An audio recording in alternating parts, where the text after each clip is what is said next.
আজকে হলো বাংলার জমিনে নতুন স্বাধীনতার পরে এই 17ই নভেম্বর একটি ঐতিহাসিক দিন হিসাবে বিবেচিত হয়েছে, বিশ্বের বুকে স্থান দখল করেছে। আজকের দিনে স্বৈরাচারের ফাঁসির রায় হয়েছে। চিৎকার দিয়ে বলেন আলহামদুলিল্লাহ। এদেশ কখনো ইসলামী আন্দোলনের কর্মীদেরকে ভুলে যায় নাই। এই দেশে কোরআনের বাণী পৌঁছে দেওয়ার জন্য আল্লামা দেলওয়ার হুসাইন সাইদি রহমাতুল্লাহ আলাইহির মতো মানুষকে, যাকে সারা বিশ্বের মানুষ কলিজা দিয়ে ভালোবাসে, তাকে কারাগারের মধ্যে তাকে নির্যাতন করে বিষ প্রয়োগ করে শহীদ করা হয়েছে। তরুণদের কলিজার টুকরা হযরতুল আল্লামা মামুনুল হক সাহেব দামাত বারকাতুহুমুল আলিয়াকে জেলখানার প্রকোষ্ঠে বন্দী করা হয়েছে। কথা বলুন ঠিক কিনা? রফিকুল ইসলাম মাদানী নির্যাতন সহ্য করেছে, আমাদের গুণবী সাহেব নির্যাতন সহ্য করেছে, আমির হামজা নির্যাতন সহ্য করেছে। এই সব কিছু করেছে ইসলামকে প্রচার এবং প্রসার করার অপরাধে। কথা বলুন ঠিক কিনা? আপনার শরীরে আবু জেহেলের রক্ত প্রবাহমান, তাতে কোনো সন্দেহ নাই। কথা বলুন ঠিক কিনা? ইন্নাল্লাযীনা কাযযাবু বিআয়াতিনা, এক নম্বর অপরাধ আমার আল্লাহ বলেন, নিশ্চয়ই যারা আমার আয়াত সমূহকে তথা কোরআনকে মিথ্যা মনে করে। ইন্নাল্লাযীনা কাযযাবু বিআয়াতিনা, এই জমিনে কোরআন দিয়েছি মানুষের জীবন যাপন পরিচালনা করার জন্য, কোরআন দিয়েছি মানুষের হেদায়েতের জন্য, কোরআন দিয়েছি মানুষের সফলভাবে জীবন যাপন করার জন্য, কোরআন দিয়েছি ইসলামের হুকুম আহকাম মেনে চলার জন্য, কোরআন দিয়েছি জান্নাতের পথকে তোমরা দেখে শুনে কিনে নেবে। এই কারণে কোরআন দিয়েছি। এই কোরআন দিয়েছে তোমরা তোমাদের ব্যক্তি জীবনটা কোন কায়দায় চালাবে, পরিবারের জীবনটা কোন কায়দায় চালাবে, সামাজিক জীবনটা কোন কায়দায় চালাবে, রাষ্ট্র পর্যন্ত শুধু নয়, তোমাদের বৈশ্বিক জীবন কোন কায়দায় চালাবে। এই বিধানের জন্য আল্লাহ রাব্বুল আলামিন সুদীর্ঘ 23টা বছরে কখনো একটা, কখনো 2টা, কখনো একটা সূরা, এভাবে ছোট্ট ছোট্ট আয়াতে কারিমা সহ বিভিন্ন সূরা নাজিল করে আমাকে আপনাকে জান্নাতের রাস্তা দেখায়াছে। এই কোরআন অনুযায়ী জীবন যাপনকে পরিচালনা করা প্রত্যেকটা মানুষের জন্য ফরজ আইন। কিন্তু আমরা যারা এই জমিনের মধ্যে কোরআনকে মেনে নেই নাই, কোরআনকে মানতে পারি নাই, কোরআনকে জীবন বিধান হিসাবে গ্রহণ করতে পারি নাই, এরকম মানুষ বাংলার জমিনে আছে না নাই? শুধু বাংলার জমিনে নয়, এটা কোন আরব বিশ্বেও ছিল, মক্কার জমিনেও ছিল। যেই কারণে মক্কার জমিনে এই আয়াতে কারিমা নাজিল হয়েছে। আল্লাহ রাব্বুল আলামিন আমাকে আপনাকে জানাই দিচ্ছেন, যেই কোরআন তোমার জীবনের সাথে ওতপ্রোতভাবে জড়িত, তোমার জীবন কোন কায়দায় চালাবে। জীবনের সফলতা আনতে হলে কোরআন দরকার, জাহান্নামে যেতে হলেও কোরআন দরকার, জান্নাতে যেতে হলেও কোরআন দরকার, জাহান্নামে যেতে হলেও কোরআন দরকার। এই কথা কেন বললাম? আপনি হয়তো মনে করবেন, হুজুর এটা আবার কোন কথা? এটা সেই কথা, এই কোরআন মানলে জান্নাত আর না মানলে জাহান্নাম। ঠিক কিনা? এখন এই কোরআনকে যারা মেনে নিতে পারে নাই, আল্লাহ বলেন, ইন্নাল্লাযীনা কাযযাবু বিআয়াতিনা, নিশ্চয়ই ওই কোরআনকে যারা মিথ্যা মনে করেছে, মিথ্যা প্রতিপন্ন করেছে, নিজের জীবনেও চালায় নাই, সামাজিক জীবনেও চালায় নাই, রাষ্ট্রের জীবনেও চালায় নাই, সারা দুনিয়ার মধ্যে যেখানে চলাচল করেছে কোন জায়গায় কোরআনের তোয়াক্কা করে নাই। কেন করে নাই এটা আমি আল্লাহ জানি। এই কারণে করে নাই, কোরআন দিয়ে যদি নিজের জীবন গড়া হয়, তাহলে ওই জীবনের মধ্যে কোনো অন্যায় কাজ করতে পারবে না। কোরআন দিয়ে যদি সামাজিক কর্মকাণ্ড পরিচালনা করা হয়, ওই কোরআন দিয়ে পরিচালনা করতে হলে ওই ব্যক্তি কখনো ত্রাণের টিন চুরি করতে পারবে না, কাবিখার গম চুরি করতে পারবে না, গরিবের মাল আত্মসাৎ করতে পারবে না, নৈশাই করতে পারবে না, দুর্নীতি করতে পারবে না। ওই কোরআন সংসদে নিয়ে যায় না। সংসদে কেন নিয়ে যায় না? কারণ কোরআন যদি সংসদে যায়, সংসদে ভুল ভাল বিল পাস করে কোটি কোটি টাকার মালিক হতে পারবে না। ঠিক কিনা? মানে কোরআন মানলে মদের বোতল নিজের কাছে রাখা যাবে না, বাড়িতে রাখা যাবে না। কোরআন মানলে রাতারাতি আঙ্গুল ফলে কলা গাছ হতে পারবে না। এই জন্য কোরআন মানে না, এখনো মানে না, আগেও মানে নাই। এরকম লোক ছিল, আছে না নাই? জোরে বলেন। এখন আল্লাহ বলছেন যে কোরআনের কথা বললে, অনেক সময় দেখবেন আপনাদের সমাজের মধ্যে কথাই বলি আমি, এখানে যদি একটা বিচার ফাইসলা হয় আর ইমাম সাহেব যদি সেখানে গিয়ে বলে ভাই আপনারা যেটা করতেছেন এটা আসলে কোরআন হাদিসে নাই, তখন একজন বলবে রাখেন হুজুর আপনার কোরআন হাদিস। কোরআন হাদিস সব জায়গায় চলে না। আছে না নাই? আছে না নাই? আমার সৌরভ ভাই কোরআন হাদিসের নিয়ম অনুযায়ী মানুষকে চালানোর কথা বলে।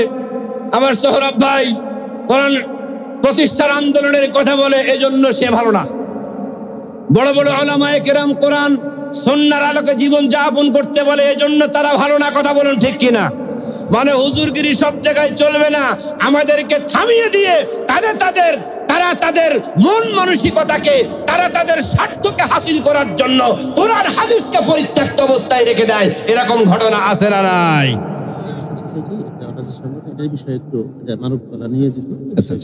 চেষ্টা করবো ইনশাআল্লাহ। জি, তো এই কোরআন আবু জেহেল যেমন মানে নাই, উতবা সাইবা মানে নাই, আমাদের মধ্যেও আবু জেহেল মার্কা উতবা সাইবা মার্কা লোক আছে না নাই? জোরে বলেন আছে না নাই? তো আল্লাহ তাআলা বলছেন ইন্নাল্লাযীনা কাযযাবু বিআয়াতিনা, নিশ্চয় যারা আমার আয়াত সমূহকে মিথ্যা মনে করে। এখন মিথ্যা মনে করে এই কথাটা কেন বলা হলো? তাফসীরের মধ্যে মুফাসসিরিনে কিরাম বলেন মিথ্যা আসলে কেউ মনে করে না, সবাই সত্য মনে করে, কিন্তু নিজের জীবনে বাস্তবায়ন করে না বলেই এটাকে মিথ্যা প্রতিপন্ন করা শামিল হয়ে যায়। আসলে কোরআন কি সত্য না মিথ্যা? জোরে বলেন। আপনারা এখানে যারা আছেন, আমার যারা তৌহিদি জনতা আছেন, আপনারা বলেন কোরআন সত্য না মিথ্যা? আমার স্টেজে সুধী সমাবেশ যারা আছেন, আপনারা বলেন কোরআন সত্য না মিথ্যা? কোরআন সত্য। আপনি বলছেন কোরআন সত্য, উনারা বলছে, আমি বলছি কোরআন সত্য। মজার ব্যাপার হলো আবু জেহেল, উতবা, সাইবা ওরাও বলেছে কোরআন সত্য, যদিও সেটা গোপনে প্রকাশ্য নয়। কথা ঠিক কিনা? আবু জেহেল কোরআনকে মিথ্যা মনে করেছে। এই আয়াতের আলোকে আমি আপনাকে একটা ঘটনা শোনাই। আবু জেহেল যে কোরআনকে সত্যায়ন করেছে তার প্রমাণ আপনাকে দিয়ে যাচ্ছি। আবু জেহেলের একটা চামচা ছিল। চামচা বোঝেন? চামচা কারে বলে? নেতার চেয়ে ফালাই যে। কথা ঠিক কিনা? নেতার চেয়ে ফাল পাড়ে বেশি কে? কথা বোঝেন নাই? নেতা খায় সিগারেট, ও খায় পাশা, এর নাম হলো চামচা। ফালাই বেশি, মানে খালি কলসি বাজে বেশি। নেতার চামচাদের অবস্থা হলো এমন। তো শুধু এখন না, তখনও এই চামচা ছিল। আবু জেহেলের খাস চামচা ছিল, তার নাম ছিল আখনাস ইবনে সুরাইক। কি নাম ছিল? আখনাস ইবনে সুরাইক। এই আখনাস ইবনে সুরাইক একদিন আবু জেহেলকে বলতেছে, ও মিস্টার আবুল হিকাম, আমি তোমাকে কয়েকটা প্রশ্ন করতে চাই, কয়েকটা প্রশ্ন। তা আবুল হিকাম সাহেব বলছেন, তখন আবুল হিকাম সাহেব বলছে, হ্যাঁ ঠিক আছে বলো। তা বলছেন না, এভাবে বললে হবে না, আমি যে প্রশ্ন করব সেই প্রশ্নের যথাযথ জবাব, সত্য জবাব দেওয়া লাগবে, মিথ্যা দিলে চলবে না। তা আবু জেহেল বলতেছে, আমি কি মিথ্যা কথা বলি? আখনাস ইবনে সুরাইক বলে, তোমার সাথে 24 ঘন্টা আমি থাকি, তোমার বউ জানা জানে তার চেয়ে বেশি আমি জানি। আমি তো জানি তুমি কত বড় মিথ্যাবাদী। তুমি 100টা কথা বললে তার মধ্যে 110টা থেকে মিথ্যা কথা। তো এভাবে বললে হবে না, তুমি সত্য জবাব দিবে কিনা বলো। বলছে হ্যাঁ দেবো। বলেন না, বলো ওয়াল্লাহি। ওয়াল্লাহি মানে আল্লাহর কসম। বলে ওয়াল্লাহি, বলো আমি সত্য জবাব দেব। তখন আখনাস ইবনে সুরাইক এই কথা বলার পরে আবু জেহেল বলতে, তুই তো নাছর বান্দা, আচ্ছা ঠিক আছে যা, ওয়াল্লাহি আমি মিথ্যা কথা বলবো না, সত্যই জবাব দেব। এবার আখনাস ইবনে শুরাইক বলছে, আচ্ছা আমরা তো মুহাম্মদ সাল্লাল্লাহু আলাইহি ওয়াসাল্লামকে চিনি, আমাদের সামনেই তার জন্ম, তার বাবাও বিয়ে করেছে আমাদের সামনেই তার বেড়ে ওঠা, আমরা জিন্দেগিতে কখনো দেখি নাই মুহাম্মদ ইবনে আব্দুল্লাহ সাল্লাল্লাহু আলাইহি ওয়াসাল্লাম জিন্দেগিতে কোনো মাদ্রাসায়, কোনো মক্তবে, কোনো স্কুলে অথবা কোনো মুআল্লিম শিক্ষকের কাছে গেছে, আমরা তো জীবনে কোনোদিন দেখি নাই।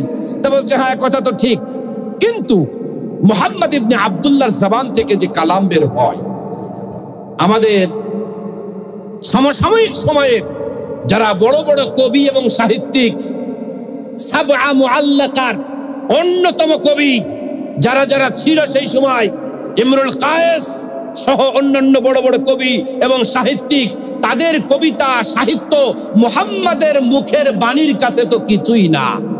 এখন এ তো লেখাপড়া করে নাই, কোন উস্তাদের কাছে কোনোদিন যায় নাই, কিন্তু এটা কিভাবে সম্ভব?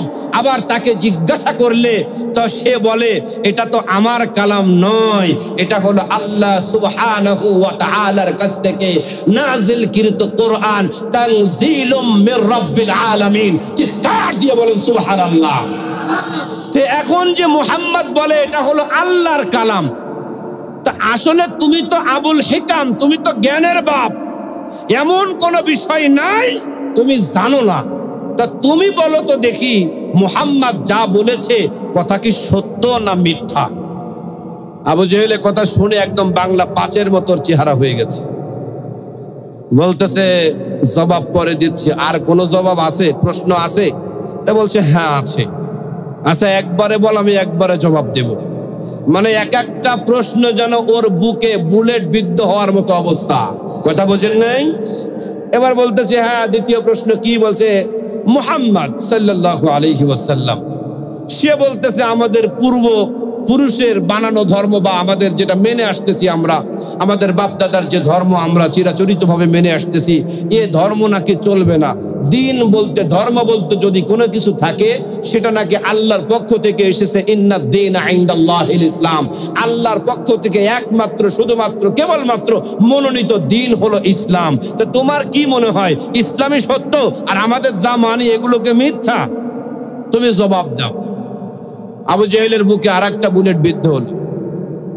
আবু জেহেল বলছে আর কোনো প্রশ্ন আছে? বল, শেষ প্রশ্ন একটা, সেটা হলো মুহাম্মদ নাকি আল্লাহর পক্ষ থেকে প্রেরিত নবী। সুবহানাল্লাহ।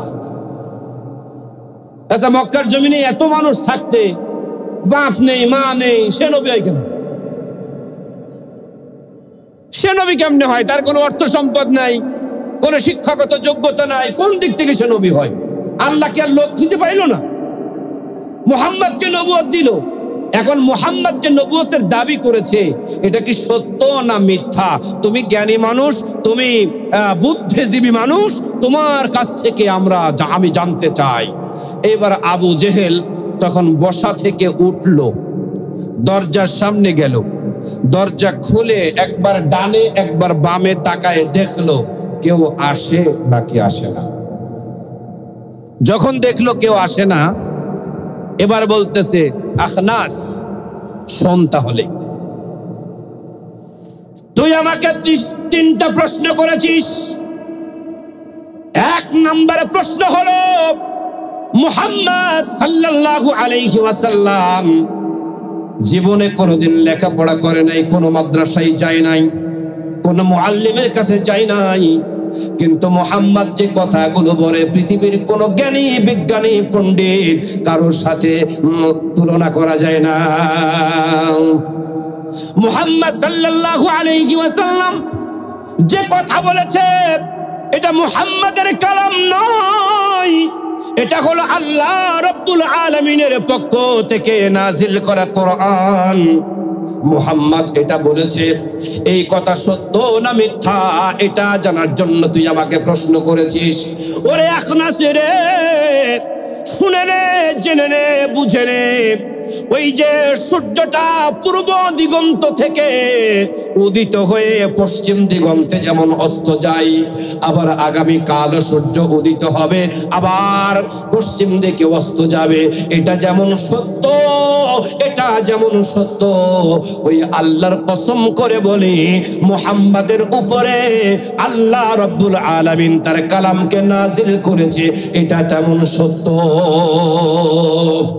মুহাম্মাদের নবুয়তটা হলো সত্য, এর মধ্যে কোনো সন্দেহ নাই। লা শাক্কা ফীহি লা রাইবা ফীহি। মুহাম্মদ আল্লাহর নবী, মুহাম্মাদের উপরে যেই বিধান এসেছে যার নাম হলো কোরআন, এটা আল্লাহর কালাম।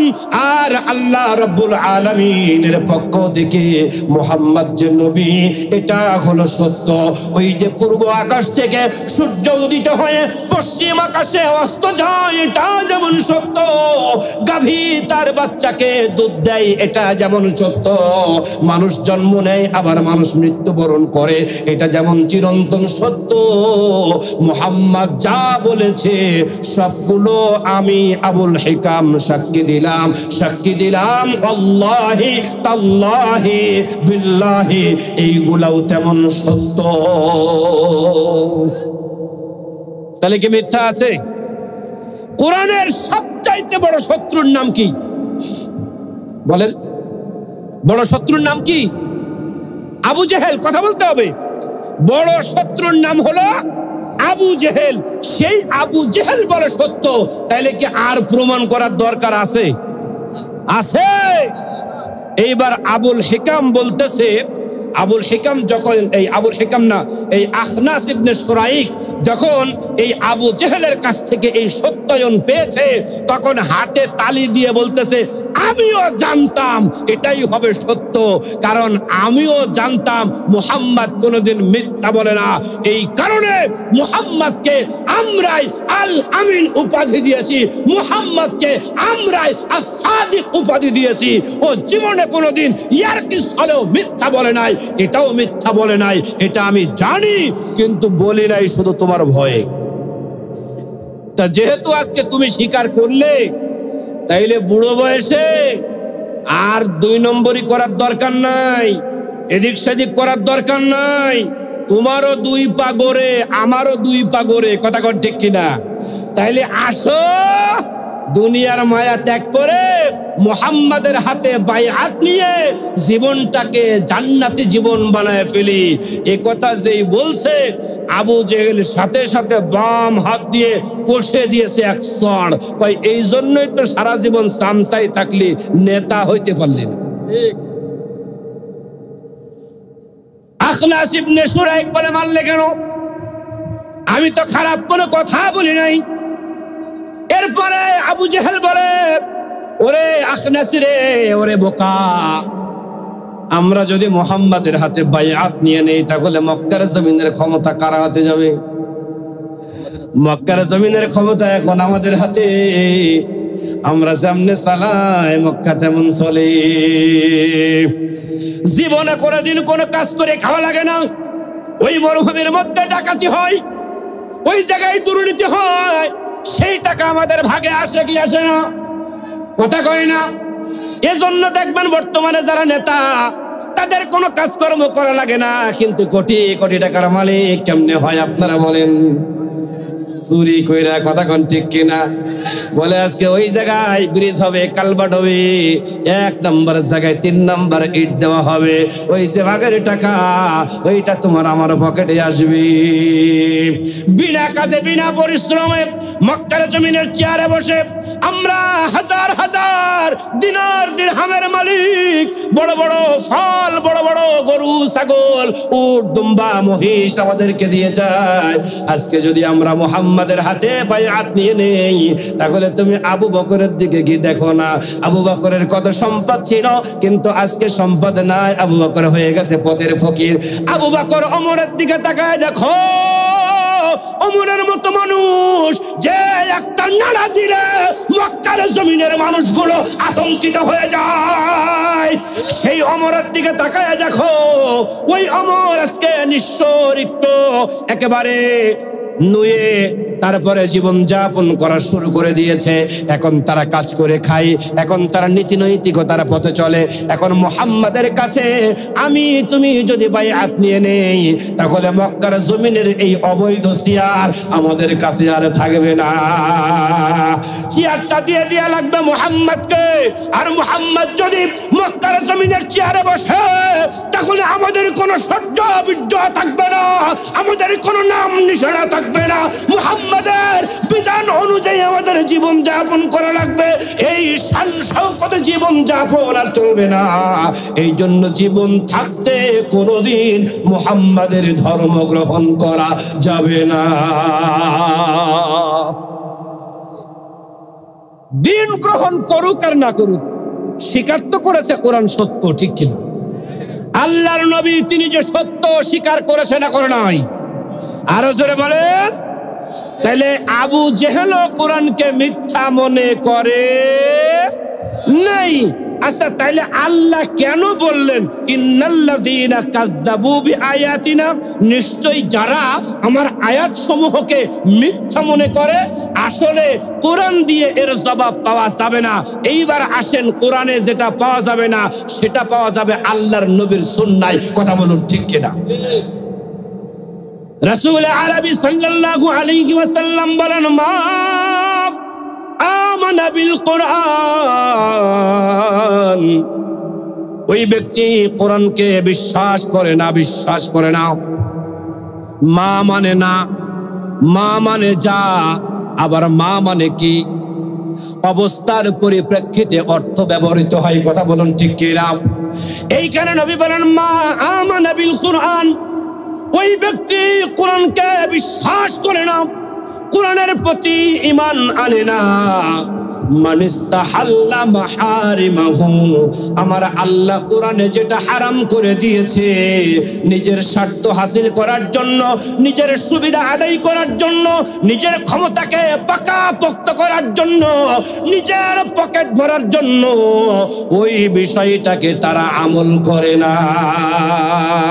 তার মানে আল্লাহ যেটা হারাম করেছে ওরা তাদের স্বার্থে সেটাকে হালাল করে নিয়েছে।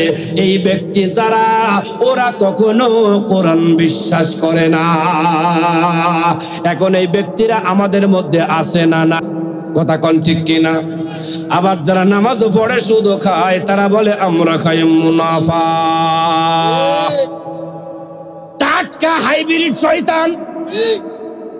নবী বলেন মা আমানা বিল কোরআন মানিস্তাহাল্লা মাহারিমাহু, আল্লাহ রাব্বুল আলামিন যেটাকে হারাম করে দিয়েছেন রে বন্ধু, ওইটাকে জেনে শুনে খবরদারি করে অহংকার করে গায়ের জোরে যারা হালাল করে নিতে চায়, নবী আমার বলেন ওরা কোনোদিন কোরআন বিশ্বাস করে না, কোরআন বিশ্বাস করে না, সুতরাং তারা কোরআনকে মিথ্যা মনে করে। এইবার আসেন, ঘুষ খাওয়া হালাল না হারাম? জিনা ব্যভিচার হালাল না হারাম? জিনা ব্যভিচার হারাম, জুলুম করা হারাম, মিথ্যা বলা হারাম, সুদ খাওয়া হারাম, ঘুষ খাওয়া হারাম। কিন্তু এটা জানার পরেও যারা খায়, যারা জায়েজ করে নেয়, ওর টুপিও থাকতে পারে, দাড়িও থাকতে পারে, মাথায় পাগড়িও মাঝে মাঝে থাকতে পারে, গায়ে জুব্বা থাকতে পারে, ও পীর সাহেব হতে পারে, মাদ্রাসার শিক্ষক হতে পারে, ইমাম হতে পারে, কিন্তু আল্লাহর কসম ওই ব্যক্তি কখনো ইমানদার হতে পারে না। ঠিক কি না? তাহলে এরকম হারামখোর আমার দেশে আছে না নাই? তাইলে এরা কোরআন বিশ্বাস করে না। আমি সংক্ষেপে বলছি, এই আলোচনা করতে গেলে আমার নিম্নে 2 ঘন্টা সময় লাগবে। আমি আপনারা বুঝাই দিয়ে যেতে বাধ্য যে আপনি জান্নাতে যাবেন না।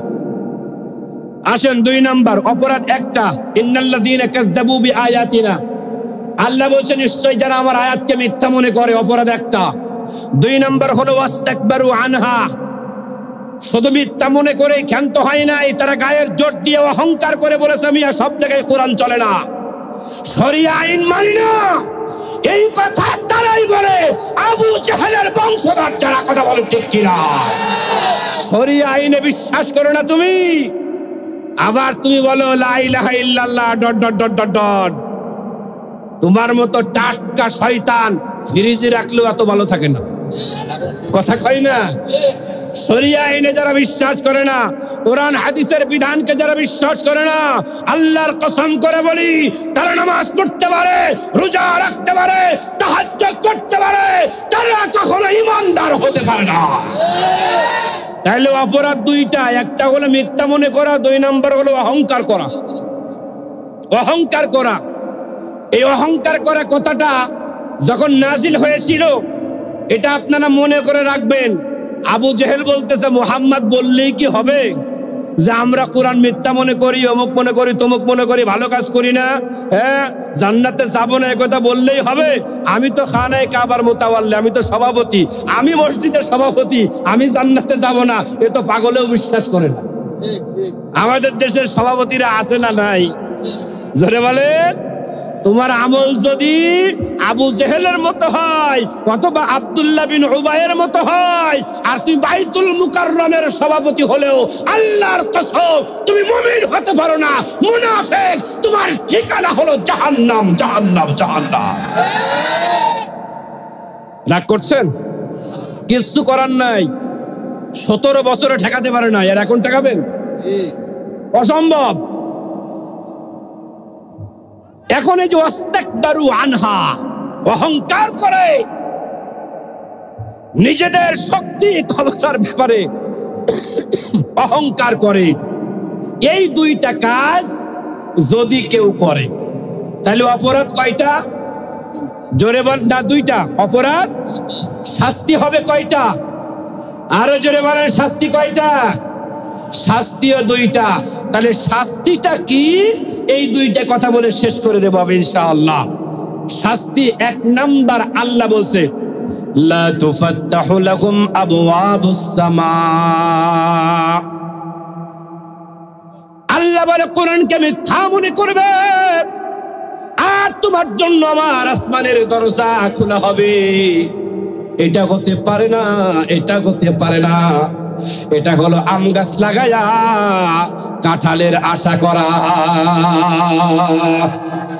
1 নম্বরে শাস্তি আল্লাহ বলেন কোরআনকে মিথ্যা মনে করবে, কোরআনের বিধানকে মিথ্যা মনে করবে, আর আমি আল্লাহকে ডাকবে, আমি তোমার নিয়ামত দেব, আমি তোমাকে সব কিছু দেব, তুমি যা চাইবে আমি তাই দেব, তোমার ডাক শুনবো, তোমার জন্য আমি আসমানের দরজা খোলা রাখবো। এটা কখনো হতে পারে না। আল্লাহ বলেন লা তুফাত্তাহু লাহুম আবওয়াবুস সামা, ওদের জন্য আসমানের কোনো দরজা খোলা হবে না। বিপদে আপদে বালা মুসিবতে মানুষ আল্লাহকে ডাকে কি ডাকে না? আরো জোরে বলেন। যারা আল্লাহর বিধানকে মানে না, আল্লাহর তাহজিব তামুদ্দুনকে মানে না, আল্লাহর কোরআনকে মানে না, আল্লাহ ওয়ালাদেরকে মারে, আল্লাহ ওয়ালাদেরকে হত্যা করে। কিন্তু আজকে খবর নিয়ে দেখেন কাছে যারা আছে, হাসিনার রায় হয়েছে, আর হাসিনা বলে আল্লাহ আল্লাহ, বেশি বড় রায় যেন না হয় আল্লাহ। নমরুদ বলেছে, ফিরাউন বলেছে, উতবা সাইবা সবাই বলেছে, আবু জেহেল বলেছে, বদরের যুদ্ধে যেদিন আবু জেহেল যাবে ওই দিন খানায়ে কাবার দরজা ধরে বলে আল্লাহ। ইতিহাসে আছে না নাই? আবু জেহেল বদরের যুদ্ধে যাওয়ার আগে খানায়ে কাবার দরজা ধরে বলতেছে আল্লাহ।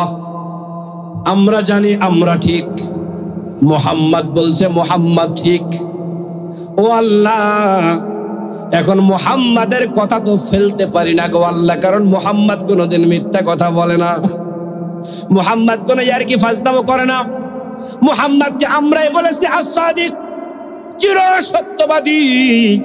সুতরাং মুহাম্মাদের কথা মিথ্যা হবে এটাও আমরা বিশ্বাস করি না। কিন্তু কাহিনী যাই হোক না কেন, তুমি তো একমাত্র আল্লাহ, তুমি সবই জানো। ইন্নাহু আলিমুম বিযাতিস সুদূর, তুমি তো সবার অন্তর্যামী, অন্তরে কি আছে, কে সঠিক কে বেঠিক এটা তুমি ভালো বলতে পারো। কথা বলেন ঠিক কিনা? আবু জাহাল বলতেছে, ও আমার আল্লাহ, মুহাম্মদ যদি ঠিক হয়, মুহাম্মদকে বদরের যুদ্ধে তুমি বিজয় দান করে দাও, আর আমরা যদি ঠিক হই, আমাদেরকে বিজয়ের মালা তুমি পরাইয়া দাও। ঐতিহাসিক পিকে হিট্টি সহ অন্যান্য ঐতিহাসিকবিদ যারা আছেন, ওনারা বলতেছে আবু জাহেলের দোয়া জীবনে একবার হলেও কবুল হয়েছে। অন্তত বদরের যুদ্ধে যাওয়ার আগের দিনে দোয়া কবুল হয়েছে বিদায় আবু জাহেল শোচনীয় ভাবে পরাজয় বরণ করেছে। আর মুহাম্মদ ইবনে আব্দুল্লাহ একেবারে অল্প সংখ্যক সৈন্য নিয়ে বিজয়ের মালা পরেছে। তার মানে ঠেলাই পড়ে হলেও মানুষ কখনো কখনো আল্লাহকেও ডাক দেয় কি দেয় না? আল্লাহ বলে, হারামজাদা, সেদিনও আমি তোর ডাক শুনবো না, তোর জন্য আমার আসমানের দরজা বন্ধ।